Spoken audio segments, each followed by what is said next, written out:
Welcome आप लोगों का। आज मैं लोकी सीजन 2 एपिसोड 2 को एक्सप्लेन और ब्रेक डाउन करूंगा। मैं एपिसोड 2 की स्टोरी को शॉर्ट में एक्सप्लेन करने का ट्राई करूंगा और कुछ इंटरेस्टिंग डिटेल्स दूंगा।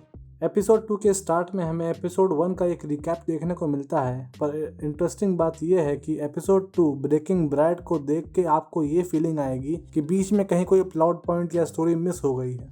एपिसोड 2 में लोकी और मोबियस सीक्रेट टाइमलाइन के ईयर 1977 के लंदन में जाते हैं, क्योंकि हंटर X5 जो कि सिल्वी को ढूंढने गया था उसके टेम्पैड की लास्ट लोकेशन 1977 लंदन थी।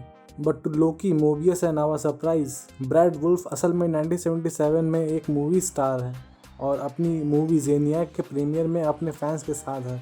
ब्रैड वुल्फ यानी हंटर X5 ने अपना लुक चेंज किया है और अपनी लाइफ एंजॉय कर रहा है, पर जब वो लोकी और मोबियस को देखता है तो प्रीमियर से भागने का ट्राई करता है, पर जैसे ही वो बाहर आता है तो हंटर B-15 उसका टेम्पैड छीन लेती है और ब्रैड वुल्फ आगे जाके लोकी और मोबियस से बचने के लिए टाइम ट्विस्टर की हेल्प लेता है। पर यह तमाशा ज़्यादा देर नहीं चलता, क्योंकि ब्रैड कुछ लोगों के बीच फंस जाता है और जब ब्रैड इन लोगों से लड़ने का ट्राई करता है तो उसे रियलाइज होता है कि वो सभी लोग लोकी के इल्यूजन्स हैं। फाइनली लोकी अपने इल्यूजन्स और मैजिक की हेल्प से ब्रैड वुल्फ को पकड़ लेता है। यहाँ पे लोकी के इल्यूजन्स इतने परफेक्ट होते हैं कि मोबियस भी धोखा खा जाता है। सही कहूँ तो ये सीक्वेंस देख के पता चलता है कि लोकी सुधर भले ही गया है, पर अगर चाहे तो वो कभी भी 2012 वाला मेनेसिंग लोकी बन सकता है। फिर इंट्रो के बाद हम देखते हैं कि ब्रैड को टीवीए में ले जाके एक सेल में बंद कर देते हैं और B-15 ब्रैड से पूछती है कि उसने टेम्पैड के साथ क्या मॉडिफिकेशंस करी, पर वो नहीं बताता और B-15 टेम्पैड को ओबी को दिखाने को कहती है।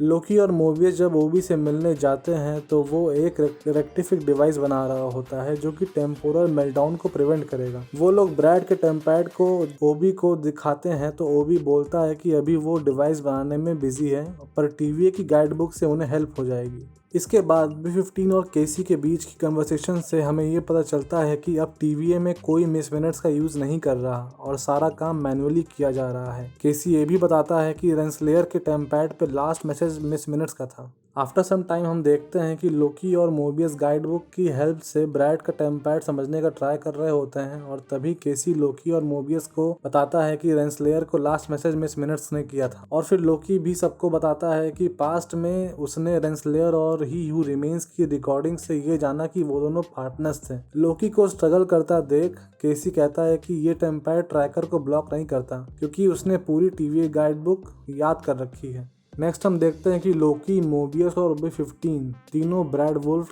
को इंटरोगेट करने उसके सेल जाते हैं, पर यहाँ उल्टा ब्रैड लोकी को उसका पास्ट और फ्यूचर याद दिला के मैनिपुलेट करने का ट्राई करता है और यहाँ कुछ मिनट के लिए हमें वो पुराना 2012 वाला मेनेसिंग लोकी का ग्लिम्स देखने को मिला, पर लोकी खुद को कंट्रोल में रखता है और ब्रैड को उससे मैनिपुलेट नहीं करने देता। But on the other hand जब सेम टैक्टिक ब्रैड मोबियस पे ट्राई करता है और सीक्रेट टाइमलाइन में उसकी लाइफ के बारे में जानने को कहता है और मोबियस इस बात को अवॉइड कर ही रहा होता है कि तभी ब्रैड उसे अ नोवेयर मैन कहता है, तो मोबियस ब्रैड को एक रख के लगा देता है। बाहर आके लोकी मोबियस से पूछता है कि उसे सेल में क्या हो गया था और ब्रैड ने तुम्हें इतनी आसानी से मैनिपुलेट कैसे कर लिया। बात करते करते लोकी और मोबियस कैफेटेरिया में पहुंच जाते हैं, जहां वो पाए खाने का डिसाइड करते हैं। मोबियस अग्री करता है कि हाँ, उसने अपने ऊपर से कंट्रोल खो दिया। मोबियस मानता है कि उसकी भी टीवीए से बाहर एक लाइफ है, पर वो उससे जानने का ट्राई नहीं करेगा, क्योंकि वो नहीं चाहता कि टाइमलाइन में अच्छी लाइफ देखकर उसे डिसअपॉइंटमेंट हो।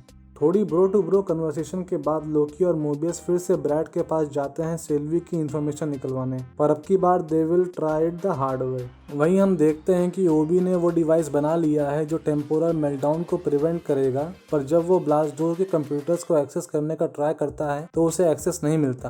बैक टू ब्रैड हम देखते हैं कि लोकी मोबियस को ट्रिक करके ब्रैड को अकेला टॉर्चर करता है by using a device that traps someone और something in a time cube.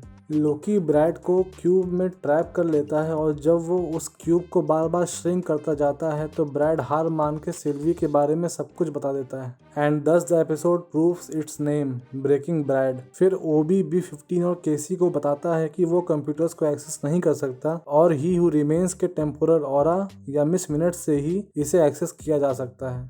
एक जगह टेम्पोरल मेल्टडाउन हो रहा है और यहाँ केसी को ओबी का ऑटोग्राफ चाहिए। देन वी सी कि लोकी, मोबियस और ब्रैड 1982 मैकडोनल्ड्स में जाके फाइनली सिल्वी से मिलते हैं। लोकी को देख के सिल्वी उसे अवॉइड करती है और बस 5 मिनट के लिए उसे बात करने के लिए कहती है। लोकी सिल्वी को टाइम स्लिप, पास्ट TVA और फ्यूचर TVA के बारे में बताता है और सिल्वी को समझाने का ट्राई करता है कि अ वॉर इज़ कमिंग, पर सिल्वी एक नहीं सुनती। पर मोबियस और ब्रैड के बीच की कन्वर्सेशन ज़्यादा इम्पोर्टेंट है क्योंकि मोबियस जान जाता है कि ब्रैड कुछ छुपा रहा है और नेक्स्ट ही मिनट हमें पता चलता है कि क्या। ब्रैड, सिल्वी, लोकी और मोबियस को बताता है कि जनरल डॉग्स मैन्युअली सारे ब्रांचेस प्रून कर रही है ताकि सिर्फ सीक्रेट टाइमलाइन बचे। फिर हम देखते हैं कि हरामी जनरल डॉग्स और कुछ TVA के हंटर्स मैन्युअली ब्रांचेस को प्रून कर रहे हैं and if they are not stopped, billions of people are gonna die. Loki, Sylvie और मोबियस के एफर्ट्स से जनरल डॉग्स को रोक तो लिया जाता है पर ऑलरेडी कई सारी ब्रांचेस प्रून हो चुकी हैं, यानी already billions of people have died. Then we can see कि सिल्वी, लोकी, मोबियस, B-15, केसी और ओबी TVA मॉनिटर रूम में हैं और टाइमलाइंस के लोगों को खत्म होता हुआ देख एक स्टेट ऑफ शॉक में है और तभी केसी बताता है कि रेंसलेयर के टेम्पैड की लोकेशन मिल गई है। सिल्वी अभी भी नाराज है और जो कुछ हुआ उसमें लोकी और TVA का फॉल्ट मानती है, पर आई थिंक कि नेक्स्ट कुछ एपिसोड्स में सिल्वी को ट्रुथ का रियलाइजेशन होगा और वो सब फिर से सही करने का ट्राई करेगी। पर वी कैन सी कि सिल्वी की टाइमलाइन सही है और जनरल डॉग्स पूरी टाइमलाइंस प्रूव नहीं कर पाई और टाइमलाइन का नंबर इन्फिनाइट है क्योंकि पॉसिबिलिटीज इन्फिनाइट है। वन में से कि एपिसोड 1 के कंपैरिजन में एपिसोड 2 थोड़ा स्लो था, पर सच कहूँ तो ये एपिसोड इक्वली एक्साइटिंग और ग्रिपिंग था। एपिसोड 2 से हम ये भी जान लेते हैं कि लोकी सीजन 2 MCU के लिए कितना इंपॉर्टेंट है, क्योंकि मेरे पास एक थ्योरी है कि जो टाइमलाइन प्रून हुई उनमें से कुछ फॉक्स यूनिवर्स, कुछ सोनी यूनिवर्स और डेडपूल के यूनिवर्स की हो सकती हैं और ये टाइमलाइन जब प्रूव होके वर्ल्ड में जाएंगी तो हमें डेडपूल 3 की स्टोरी का भी एक आइडिया हो जाता है, बिकॉज रूमर्स आर कि डेडपूल 3 में TVA और मोबियस भी इन्वॉल्व्ड हैं। होप सो कि ये वीडियो आपको अच्छी लगी होगी। पसंद आया तो लाइक करिए, शेयर करिए, सब्सक्राइब करिए। सी यू सून। नमस्ते।